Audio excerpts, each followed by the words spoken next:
Exhalación. Durante mucho tiempo se ha dicho que el aire, que otros llaman argón, es la fuente de la vida.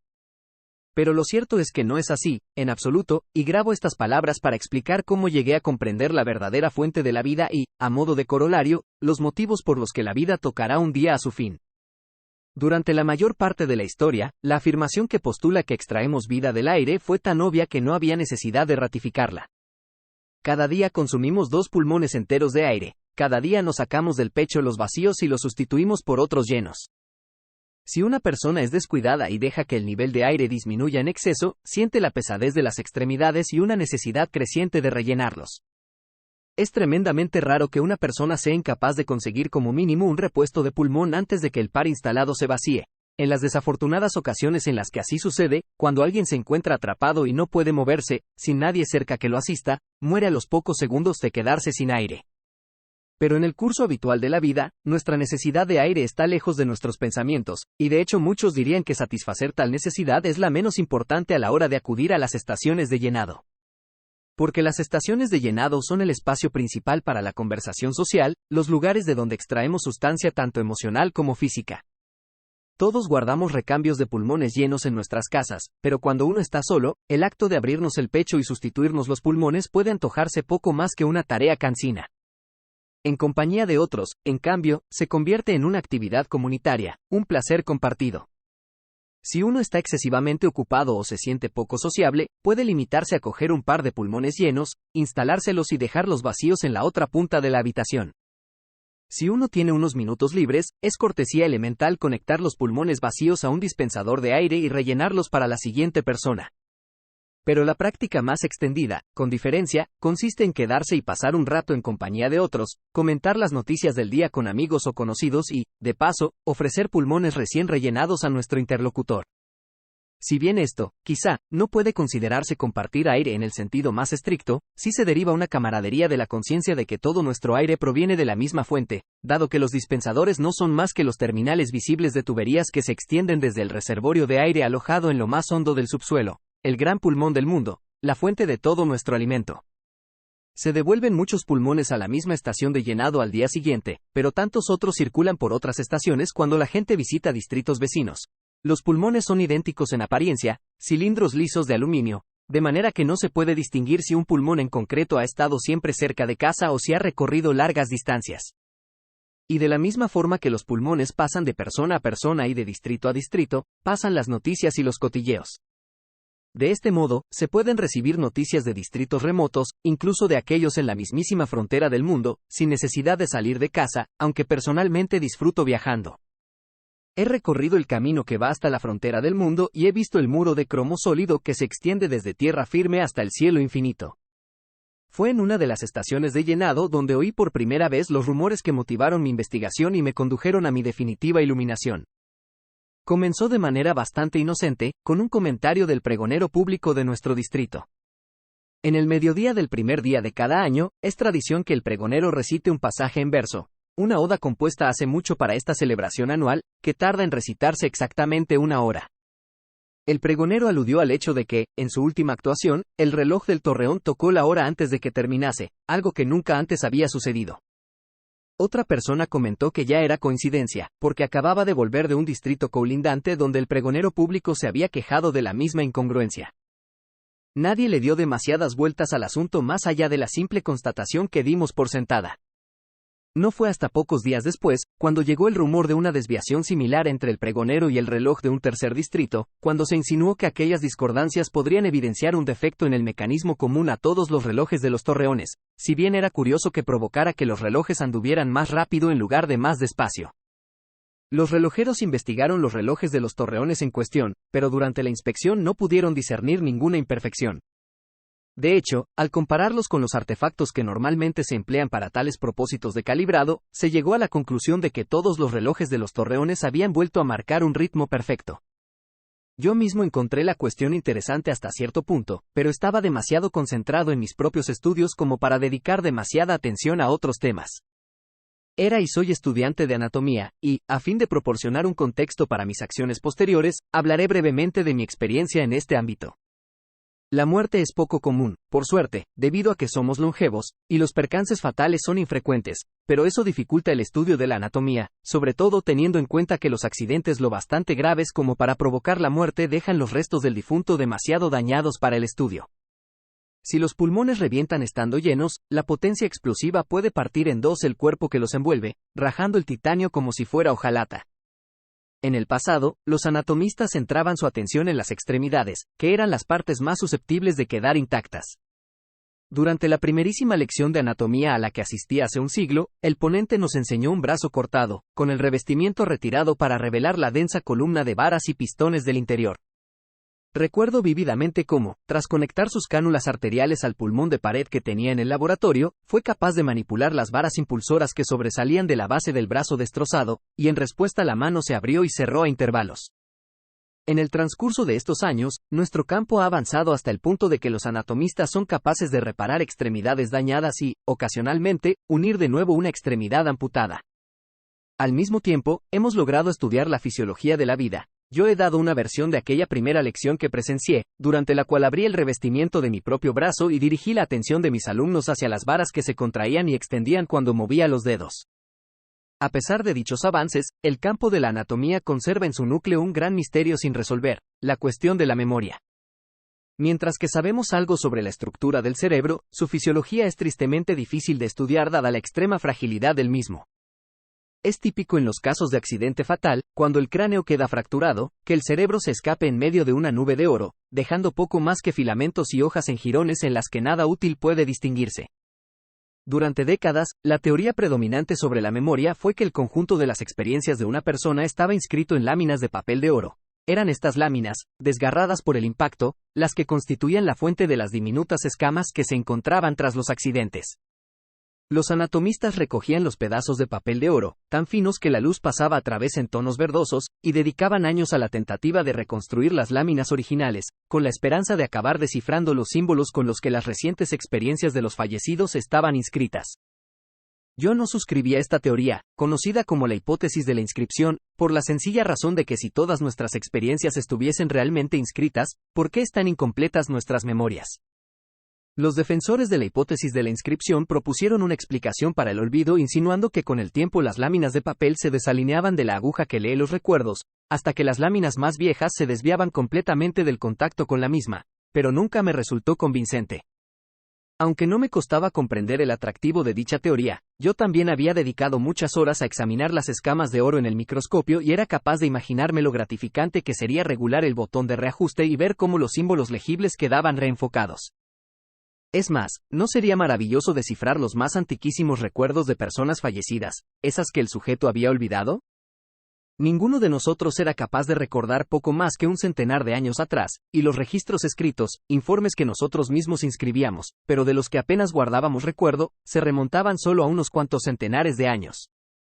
¿Cuántos años habíamos vivido antes del comienzo de la historia escrita? ¿De dónde veníamos? La promesa del descubrimiento de respuestas en nuestros propios cerebros es lo que hace la hipótesis de la inscripción tan seductora. Yo era partidario de la escuela de pensamiento rival, que sostenía que nuestros recuerdos se almacenaban en algún medio en el que el proceso de borrado no era más complicado que el de inscripción, tal vez mediante la rotación de ciertos engranajes, o según la posición de una serie de interruptores. Esta teoría suponía que todo lo que habíamos olvidado estaba, de hecho, perdido, y que nuestros cerebros no contenían historias más antiguas que las que se encuentran en nuestras bibliotecas. Una ventaja de esta teoría era que explicaba mejor por qué, cuando se instalan pulmones en aquellos que han muerto por falta de aire, los resucitados no tienen recuerdos pero no carecen en absoluto de discernimiento. De alguna manera el shock de la muerte ha reseteado todos los engranajes o interruptores. Los inscribas declaraban que el shock se había limitado a desalinear las láminas de papel, pero nadie estaba dispuesto a matar a una persona viva, ni siquiera a un imbécil, a fin de dirimir el debate. Yo había concebido un experimento que podría permitirme determinar la verdad de una manera concluyente, pero era arriesgado y merecía una cuidadosa reflexión antes de ser llevado a cabo. Permanecí indeciso durante un larguísimo tiempo, hasta que oí más noticias sobre la anomalía de los relojes. Llegó el rumor desde un distrito más lejano de que su pregonero público también había observado que el reloj del Torreón tocaba la hora antes de que terminase su recital de Año Nuevo. Lo destacable del caso era que el reloj de este distrito empleaba un mecanismo diferente, un mecanismo según el cual las horas venían marcadas por el flujo de mercurio en un cuenco.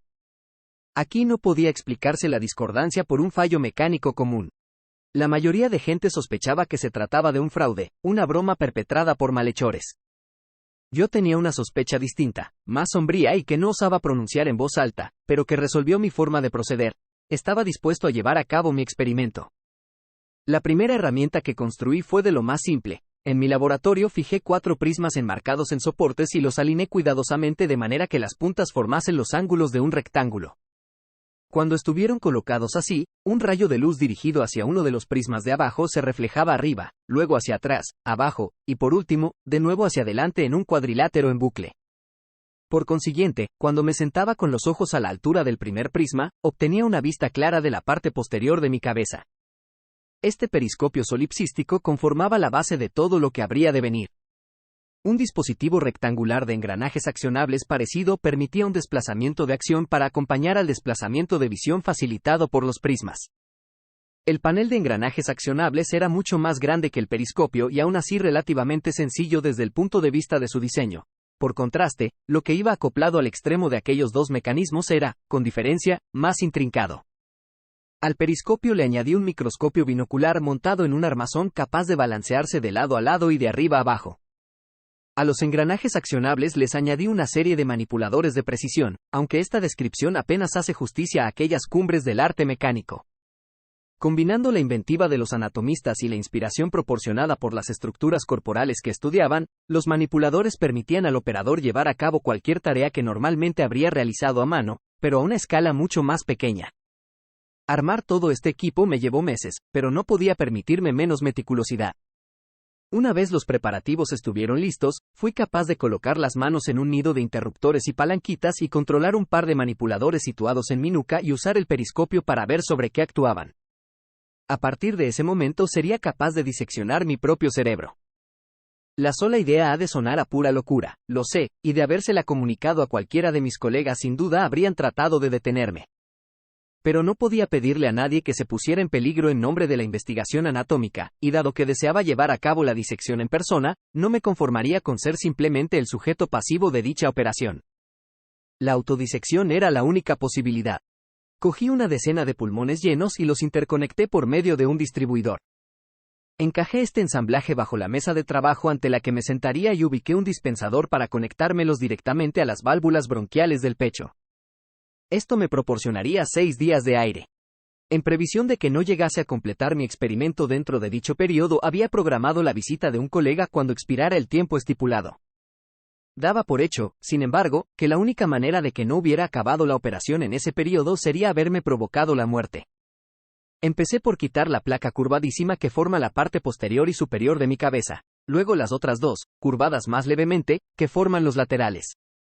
Solo me dejé la placa facial, pero estaba encajada en un soporte con abrazaderas, y no podía ver la superficie interior desde la atalaya de mi periscopio. Lo que veía expuesto era mi propio cerebro. Consistía en más de una decena de subensamblajes, el exterior de los cuales aparecía recubierto de carcasas complicadamente moldeadas. Colocando el periscopio cerca de las fisuras que las separaban, obtuve un prometedor atisbo de los fabulosos mecanismos de su interior.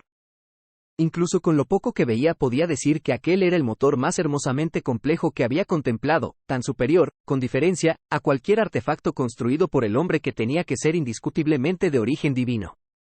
Aquel espectáculo era a un tiempo emocionante y vertiginoso, y lo paladeé desde una perspectiva estrictamente estética durante varios minutos antes de proceder con mis exploraciones.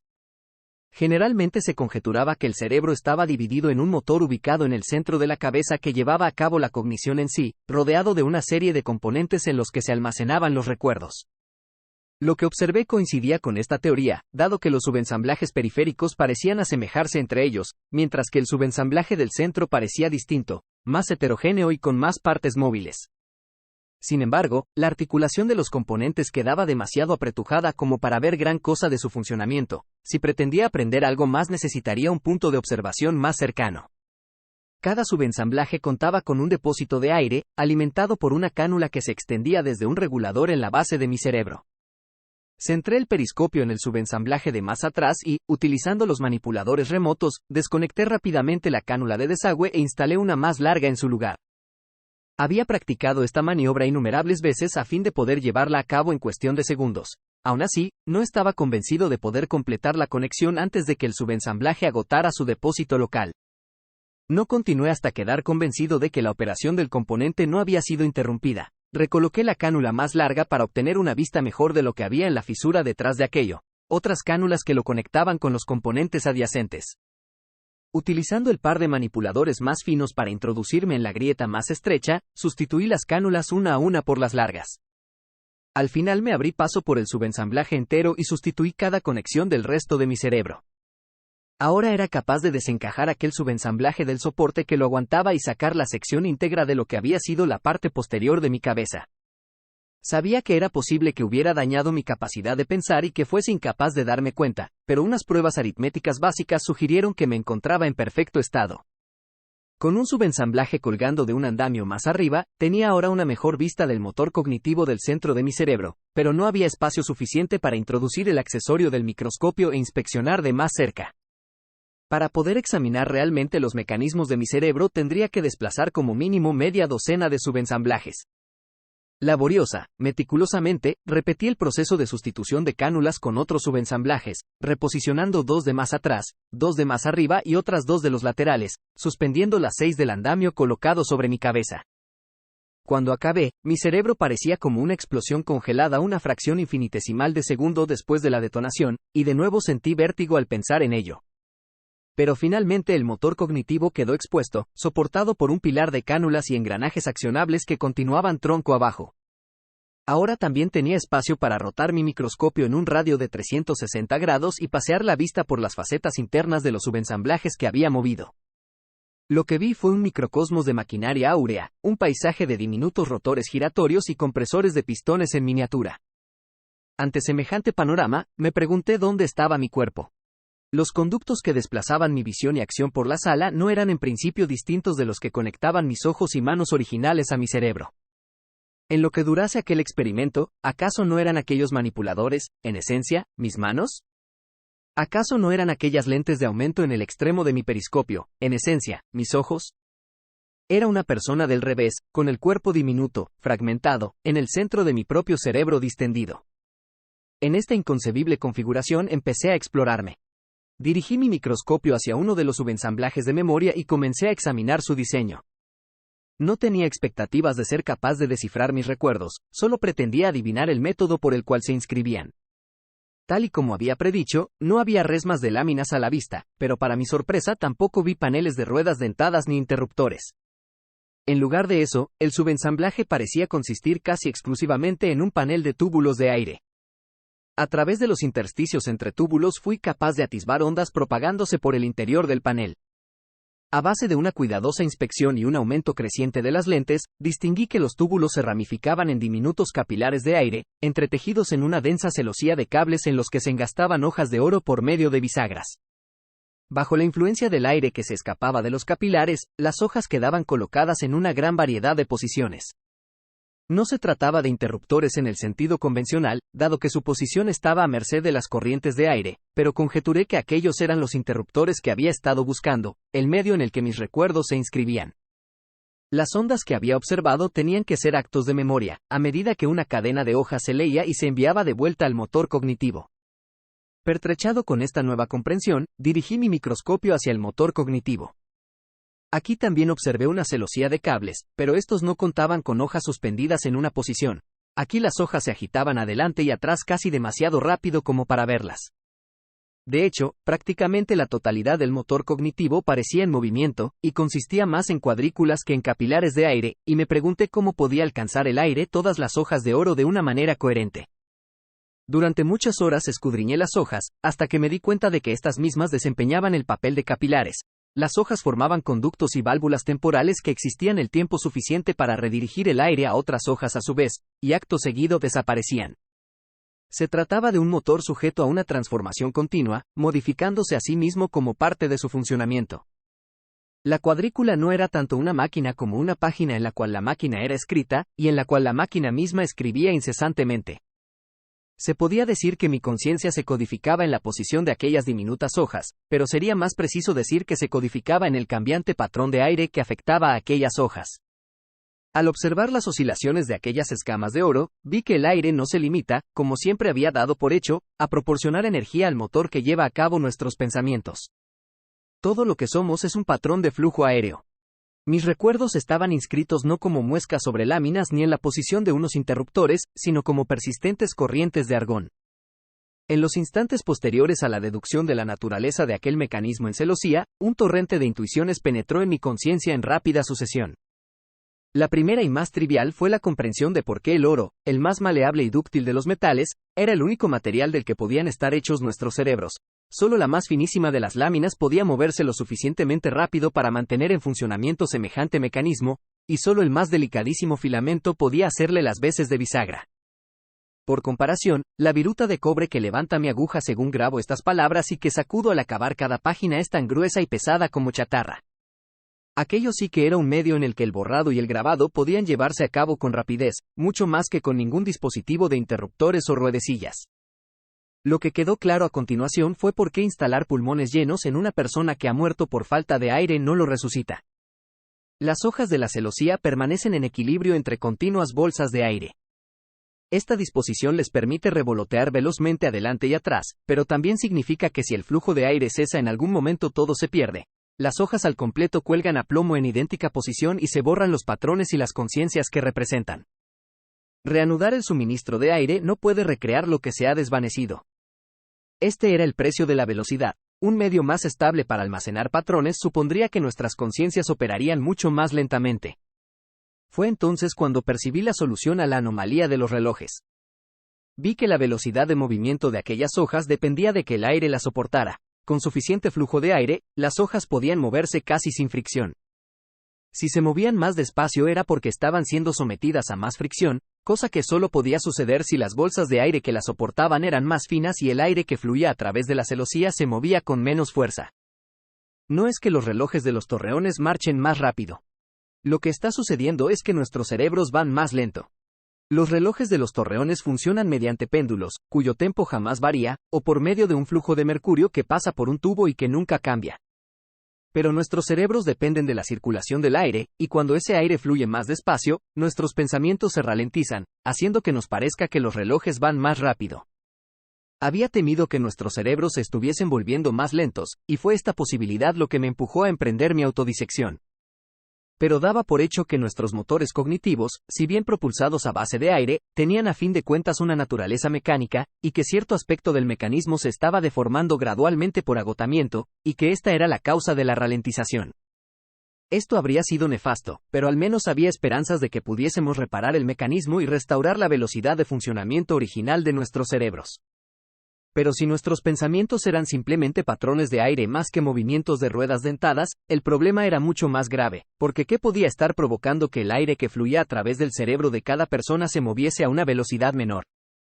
No podía ser una disminución de la presión de nuestras estaciones de llenado. La presión de aire en nuestros pulmones es tan alta que debe ir reduciéndose por medio de una serie de reguladores antes de llegar a nuestros cerebros. La disminución de la fuerza, según vi, debía proceder de la dirección contraria. La presión de la atmósfera que nos rodea estaba aumentando. ¿Cómo podía ser? Tan pronto como se formuló la pregunta se hizo patente la única respuesta posible. La altura de nuestro cielo no podía ser infinita. En algún punto más allá de los límites de nuestra visión, el muro de cromo que rodea nuestro mundo tenía que curvarse hacia adentro formando una cúpula. Nuestro universo es una cámara sellada más que un pozo abierto. Y el aire se está acumulando paulatinamente dentro de esta cámara, hasta que iguale la presión del reservorio subterráneo. Por eso, al principio de esta grabación, he dicho que el aire no es la fuente de la vida.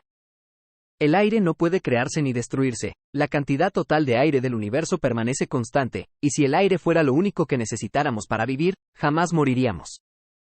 Pero en realidad la fuente de la vida es una diferencia en la presión del aire, el flujo de aire desde espacios donde es más denso hacia otros donde es más ligero. La actividad de nuestros cerebros, el movimiento de nuestros cuerpos, la acción de cada una de las máquinas que hemos creado, los determina el movimiento del aire, la fuerza ejercida cuando distintas presiones buscan el equilibrio entre ellas. Cuando la presión sea la misma en todo el universo, todo el aire quedará inmóvil e inservible. Un día estaremos rodeados de aire inmóvil y seremos incapaces de sacarle ningún provecho. En realidad no estamos consumiendo aire. La cantidad de aire que extraigo de cada par de pulmones diarios es exactamente la misma que se escapa por las junturas de mis extremidades y los cierres de mi revestimiento, exactamente la misma que añado a la atmósfera que me rodea. Lo único que estoy haciendo es convertir aire a altas presiones en aire a bajas presiones. Con cada movimiento de mi cuerpo contribuyo al igualamiento de la presión en nuestro universo. Con cada pensamiento acelero la llegada del equilibrio fatal. De haber llegado a esta comprensión en otras circunstancias, habría pegado un salto de mi silla y me habría echado a correr por las calles, pero dada mi situación en aquel momento, el cuerpo encajado en un soporte con abrazaderas, el cerebro suspendido en medio del laboratorio, me resultaba imposible. Veía las hojas de mi cerebro revoloteando más rápidamente ante el tumulto de mis pensamientos, que a su vez incrementaban mi agitación por encontrarme sujeto e inmovilizado de aquella manera. En aquel momento, el pánico podría haberme llevado a la muerte, un paroxismo de pesadilla motivado por estar atrapado y dando bandazos fuera de control simultáneamente, forcejeando contra las abrazaderas hasta que se me acabara el aire. Fue más una cuestión de suerte que de intención el que mis manos ajustaran los controles para desviar mi mirada periscópica de la celosía, de manera que lo único que pudiese ver fuera la superficie plana de mi mesa de trabajo. Dispensado así de tener que ver y aumentar mis propios temores, fui capaz de calmarme. Cuando recuperé algo de compostura, emprendí el tedioso proceso de reensamblarme. Finalmente, restablecí mi cerebro a su configuración compacta original, me reconecté las placas de la cabeza y me liberé de las abrazaderas del soporte. Al principio los demás anatomistas no me creyeron cuando les conté lo que había descubierto, pero a lo largo de los meses que siguieron a mi autodisección inicial, cada vez más y más fueron convenciéndose. Se realizaron más exámenes de cerebros, se tomaron más mediciones de la presión atmosférica, y se descubrió que los resultados confirmaban mis afirmaciones. La presión ambiental del aire de nuestro universo estaba aumentando realmente, y como resultado, ralentizando nuestros pensamientos. Hubo un pánico generalizado en los días que siguieron a aquella revelación, cuando la gente contempló por primera vez la idea de que la muerte era inevitable. Muchos exigieron una reducción estricta de las actividades a fin de minimizar la densificación de nuestra atmósfera. Las acusaciones de malgastar aire desembocaron en furibundas peleas y, en algunos distritos, en muertes. Fue la vergüenza por haber causado aquellas muertes, junto con el recordatorio de que faltaban muchos siglos aún para que la presión de nuestra atmósfera se igualara a la del reservorio subterráneo, lo que facilitó que el pánico remitiese. No tenemos la seguridad de cuántos siglos se necesitarán, se están llevando a cabo y debatiendo mediciones y cálculos adicionales. Mientras tanto hay mucha discusión sobre cómo deberíamos pasar el tiempo que nos queda. Una secta se consagró al objetivo de revertir el igualamiento de la presión y encontró muchos adeptos. Los ingenieros que la formaban construyeron un artefacto que extraía aire de nuestra atmósfera y lo inoculaba en un volumen menor, un proceso que llamaron compresión. El artefacto restablecía la presión que tenía originalmente el aire del reservorio, y estos reversionistas anunciaron emocionados que constituiría la base de un nuevo tipo de estación de llenado que, con cada pulmón que rellenase, revitalizaría no solo a los individuos sino el mismísimo universo. Pero un examen más detenido del artefacto reveló su funesto defecto. El artefacto en sí se alimentaba de aire del reservorio, y por cada pulmón relleno de aire que producía, consumía no solo un pulmón entero sino un poco más. No revertía el proceso de igualamiento sino que, como todo lo demás en el mundo, lo agravaba. Aunque algunos de sus adeptos desistieron, desilusionados, tras este revés, los reversionistas en cuanto que grupo siguieron resueltos y empezaron a proyectar diseños alternativos en los que el compresor se alimentaba por medio del desenroscado de muelles o un sistema de pesas. Estos mecanismos no prosperaron. Cada muelle comprimido representa aire liberado por la persona que lo enroscó. Cada peso suspendido a una altura superior a la del nivel de la superficie terrestre representa aire liberado por la persona que lo elevó. No existe ninguna fuente de energía en el universo que no derive en última instancia de una diferencia en la presión del aire, y no puede existir ningún artefacto cuyo funcionamiento no reduzca, al equilibrarse, dicha diferencia. Los reversionistas continúan con su labor, confiados en que un día construirán un artefacto que genere más compresión de la que usa, una fuente de energía perpetua que restablecerá el vigor perdido del universo. No comparto su optimismo, creo que el proceso de nivelación es inexorable. Al final todo el aire de nuestro universo quedará distribuido equitativamente, incapaz de accionar un pistón, hacer girar un rotor o voltear una lámina de oro. Será el fin de la presión, el fin de la fuerza motriz, el final del pensamiento. El universo habrá alcanzado un equilibrio perfecto. A algunos les resulta irónico el hecho de que un estudio de nuestros cerebros nos haya revelado no los secretos del pasado sino lo que nos espera en el futuro en última instancia. Sin embargo, mantengo que en realidad hemos aprendido algo importante sobre el pasado. El universo comenzó como una enorme bocanada de aliento contenido. Quién sabe por qué, pero sea cual sea la razón, me alegro de que así fuera, porque debo mi existencia a ese hecho. Todos mis deseos y reflexiones no son ni más ni menos que remolinos generados por la exhalación paulatina de nuestro universo. Y hasta el momento en que esta gran exhalación termine, mis pensamientos proseguirán. Para que nuestros pensamientos puedan continuar tanto tiempo como sea posible, los anatomistas y mecánicos están diseñando repuestos para nuestros reguladores cerebrales, capaces de incrementar paulatinamente la presión del aire dentro de nuestros cerebros y mantenerla ligeramente más alta que la presión atmosférica ambiental.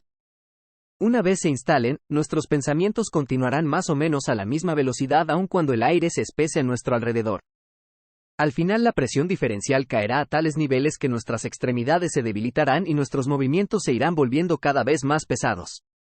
Tal vez entonces tratemos de ralentizar nuestros pensamientos para que el letargo físico nos resulte menos obvio, pero eso también provocará que los procesos externos se nos antojen acelerados. El tic-tac de los relojes se elevará a un castañeteo a la par que sus péndulos se balancean frenéticamente. Cuando caiga un objeto se estampará contra el suelo como impulsado por muelles. Las ondulaciones agitarán los cables como el restallar de un látigo. En algún momento nuestras extremidades dejarán de moverse del todo. No estoy seguro acerca de la secuencia precisa de los acontecimientos que precederán al final, pero imagino un escenario en el que aún podamos seguir pensando, de manera que permanezcamos conscientes pero congelados, inmóviles como estatuas. Quizá podamos seguir hablando durante algún tiempo, porque nuestras cajas de voz funcionan con un diferencial de presión menor que las extremidades, pero, sin la posibilidad de acudir a una estación de llenado, cada palabra pronunciada reducirá la cantidad de aire necesaria al pensamiento y nos acercará al momento en que nuestros pensamientos cesen. ¿Qué será preferible, permanecer mudos para prolongar nuestra capacidad de pensar o hablar hasta el último momento? No lo sé. Quizá unos pocos, en los días previos a dejar de movernos, seamos capaces de conectar nuestros reguladores cerebrales directamente a los dispensadores de las estaciones de llenado, sustituyendo efectivamente nuestros pulmones por el pulmón colosal del mundo. Si es así, esos pocos serán capaces de permanecer conscientes hasta los últimos instantes antes de que toda la presión se iguale. La última partícula de presión atmosférica restante en nuestro universo se gastará en cursar el pensamiento consciente de una persona. Y entonces nuestro universo quedará en un estado de absoluto equilibrio. Toda vida y pensamiento cesarán y, con ellos, el tiempo mismo. Pero conservo una leve esperanza. Aun cuando el nuestro sea un universo cerrado, quizá no es la única cámara de aire en la infinita extensión de cromo sólido. Especulo con la posibilidad de que exista otra bolsa de aire en alguna parte, otro universo además del nuestro que sea incluso mayor en volumen. Es posible que este universo hipotético cuente con la misma presión atmosférica que el nuestro o incluso con una más alta, pero supongamos que tuviera una presión mucho menor, quizá incluso un auténtico vacío.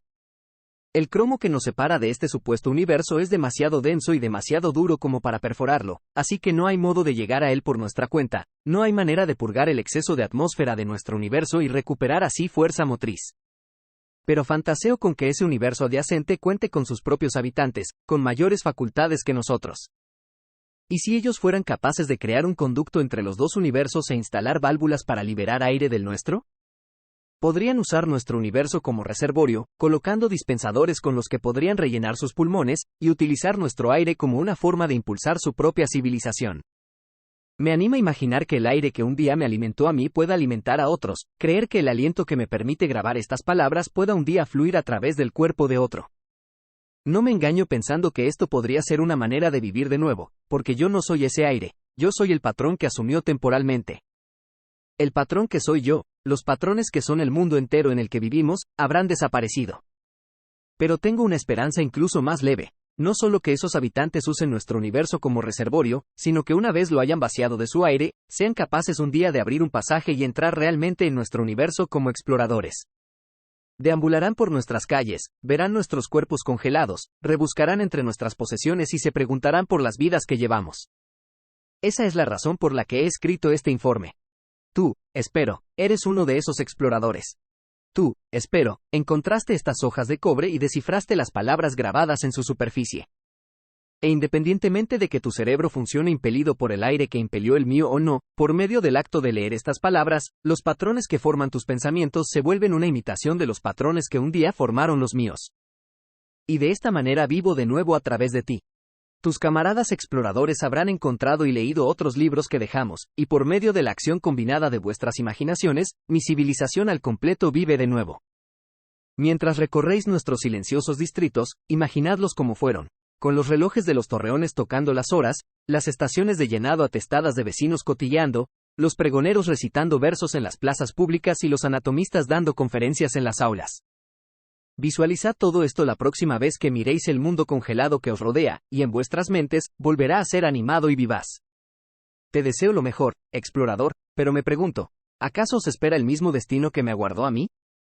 No puedo sino imaginar que así es, que la tendencia hacia el equilibrio no es un rasgo peculiar de nuestro universo, sino inherente a todos los universos. Quizá esto solo sea una limitación de mi pensamiento, y tu gente haya descubierto una fuente de presión verdaderamente eterna. Pero aquí mis especulaciones ya son demasiado fantasiosas. Daré por hecho que un día vuestros pensamientos también cesarán, aunque no puedo desentrañar cuán lejos en el futuro pueda ser. Vuestras vidas terminarán igual que terminaron las nuestras, igual que han de terminar las de todos. Independientemente de lo que tarde, al final se alcanzará el equilibrio. Espero que no os entristezca esta constatación. Espero que vuestra expedición fuera más que una búsqueda de otros universos utilizables como reservorios. Espero que os motivase un deseo de conocimiento, una ansia de ver qué puede surgir de la exhalación de un universo. Porque si la duración de un universo es calculable, no lo es la variedad de vida que se genera. Los edificios que hemos levantado, el arte, la música y los versos que hemos compuesto, las vidas que hemos llevado, nada de eso pudo predecirse, porque nada de eso era inevitable. Nuestro universo pudo haberse deslizado hasta el equilibrio emitiendo poco más que un silencioso siseo. El hecho de que engendrase tanta plenitud es un milagro solo comparable al hecho de que vuestro universo os originara a vosotros. Aunque cuando lees esto llevo mucho tiempo muerto, explorador, te dirijo unas palabras de despedida. Contempla la maravilla que constituye la existencia, y alégrate de disfrutar de esa posibilidad. Siento que tengo derecho a decirte esto porque, mientras grabo estas palabras, estoy haciendo eso mismo.